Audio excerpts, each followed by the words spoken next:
নমস্কার বন্ধুরা, UV online blog চ্যানেলে আপনাদেরকে স্বাগত জানাই। আজ আপনাদেরকে ঘোরাতে এনেছি ছাতনার একটি অতি প্রাচীনতম রাজবাড়িতে।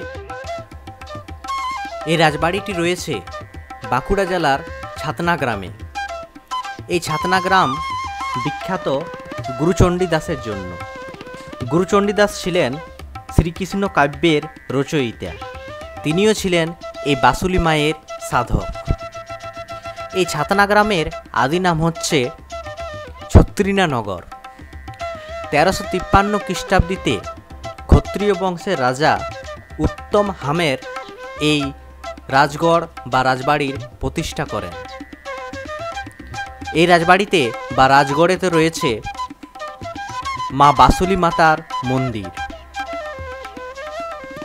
চলুন এইখানে এই রাজগড়েতে কি কি রয়েছে আপনাদেরকে দেখাচ্ছি।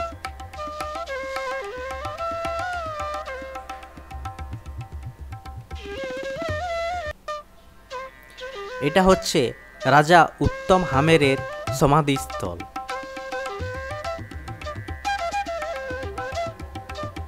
আমরা এখন চলে এসেছি একটা অনেক প্রাচীনতম রাজবাড়িতে। এই রাজবাড়িতে নাকি আগেকার দিনে সঙ্গীত চর্চার আসর বসত। এই রাজগড়েতে আমরা প্রবেশ করেছি। দেখতে পাচ্ছেন বসার জন্য এখানে কিছু ছাউনি করা রয়েছে। এখানে আগেকার দিনে নাকি সঙ্গীত চর্চা বা সঙ্গীতের আসর হয়ে থাকত।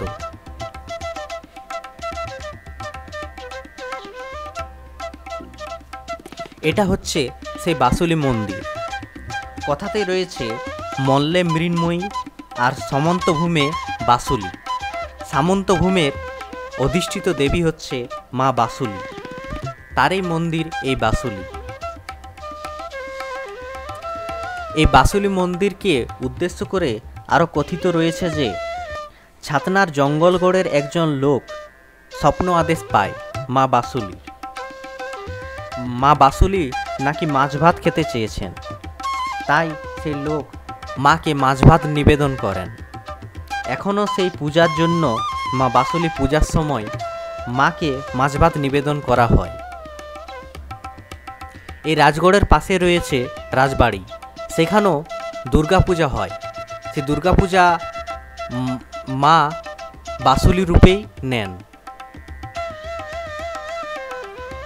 রাজগড় থেকে আমরা এবারে রাজবাড়ির পথে যাচ্ছি।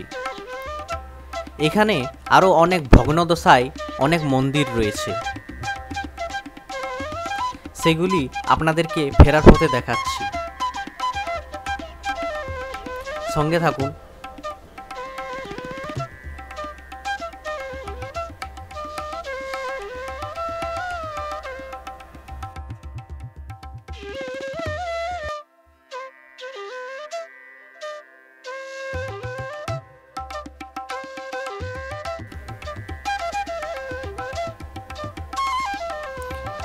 এই রাজগড় থেকে রাজবাড়ি যাওয়ার পথে পাশে একটি পুকুরও রয়েছে।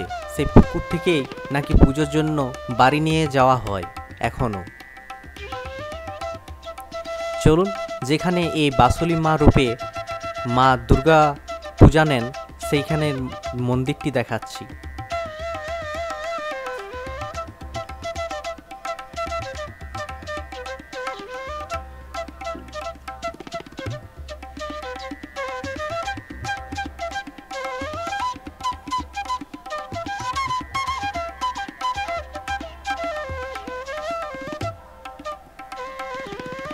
এটা হচ্ছে সে রাজবাড়ি।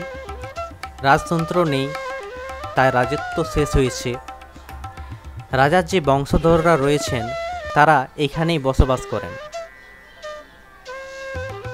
তারাই এই পরম্পরাতে এই পুজো চালিয়ে আসছে মা বাসুলি।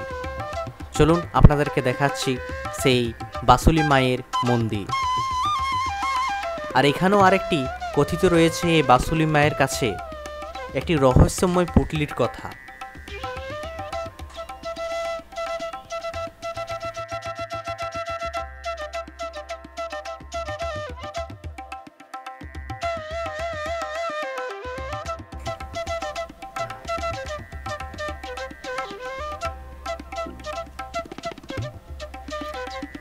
এটা হচ্ছে সেই মন্দির যেখানে দুর্গাপূজা হয়ে থাকে। এখানে মা বাসুলি রূপেই পূজা নেন। এখানে আরও একটি রহস্যময় পুটলির কথা আমরা জানতে পারি। দুর্গাপূজা সপ্তমীর দিন রাজবংশের লোক এই পুটলিকে মায়ের পায়ে অর্পণ করেন। রাজতন্ত্র নেই, তাও রাজাদের বংশধর রয়েছে, তাও এই পুজোর জন্য যে রাজার দায়িত্বে থাকেন তারই নাম এই পুটলিতে লেখা হয় সাদা কাপড় দিয়ে। আর সেই পুটলিকে আবার পুটলি করে সেই আবার রাখা হয় পরের বছরের জন্য। সেই আরও পূজার সময় এই পুটলিকে বার করা হয়। তো এটাই একটি রহস্য রয়েছে এই পুটলির, যে এটি আকৃতি একই রকম প্রত্যেক বছর রয়ে যায়, এটার বৃদ্ধি পায় না। এটাই হচ্ছে সেই পুটলির রহস্য।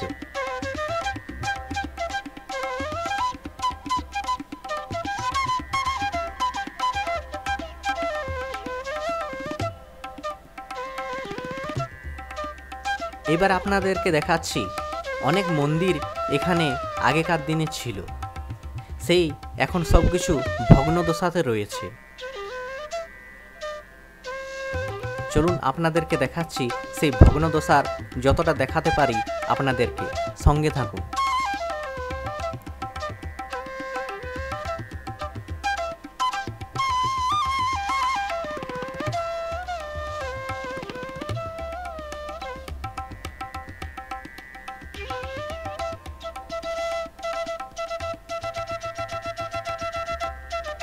এই হচ্ছে সেই মন্দিরগুলি। এখানেও আরেকটি দেখার মতো একটি জিনিস দেখতে পেলাম। এখানেই একটি অতি প্রাচীন বট গাছ রয়েছে, যার শিকড় মাটিতে লেগেছে, আর শিকড় লেগে মাটিতে গাছ হয়ে গিয়েছে। দেখুন কত বড় সেই বট গাছ।